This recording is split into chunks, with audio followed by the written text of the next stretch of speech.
Welcome to the SAP Community Clubhouse here at Las Vegas TechEd 2007, and welcome to the SAP Open Forum inside of Second Life. This is the first time we're doing such an event, combining Second Life and as well as TechEd. My name is Greg Schmehill, and I am from SDN, the SAP Developer Network, and I'm joined today by Nadim Razi and from Paul Hoffman. Now, Nadim is in Germany, and Paul is in Palo Alto, California, and we're here to talk about business KPIs. KPI actually stands for Key Performance Indicator. It is something that indicates the performance of an enterprise. Yeah, business KPIs are used by virtually every enterprise or every company to run and monitor their business.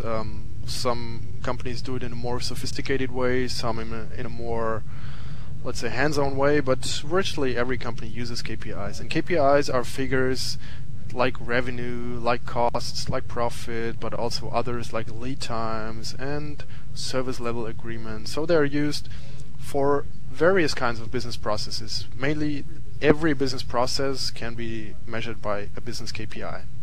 There are always different ways to define these KPIs. I mean, Paul made the initial example of the dashboard in a car. In the US, you measure the velocity of the car in miles per hour, whereas in Europe, at least in most countries in Europe, you measure it in kilometers per hour. This is one easy example of measuring in two different ways.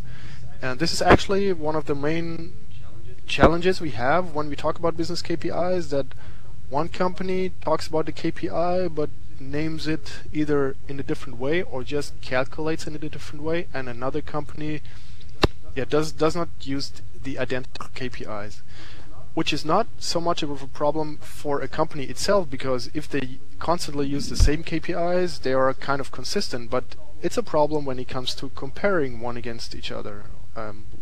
For instance, if you do benchmarking, and there it's very important that you really use the same KPIs, they should have the identical name, identical definition, and identical calculation formula.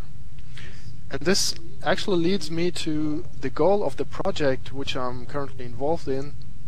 It's the KPI Wiki, which I'll explain later on, but the goal of the project is really to establish a common language of KPIs that are defined precisely in one consistent way.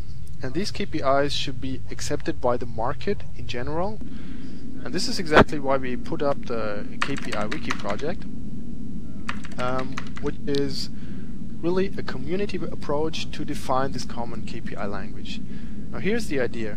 In the past, an IT vendor or SAP, for example, would define everything themselves, put the processes and KPIs and so on inside the software, and deliver it to the market. But this time we want to go the community approach. In there we really want to have the community approach that everyone can define the KPIs, and in the end we would like to have a community-based result. We'd like to thank you for your time, and again, Paul and Nadim, I thank you both. Nadim, I know it's getting pretty late there in Germany for you, and I appreciate you taking the time to talk to us.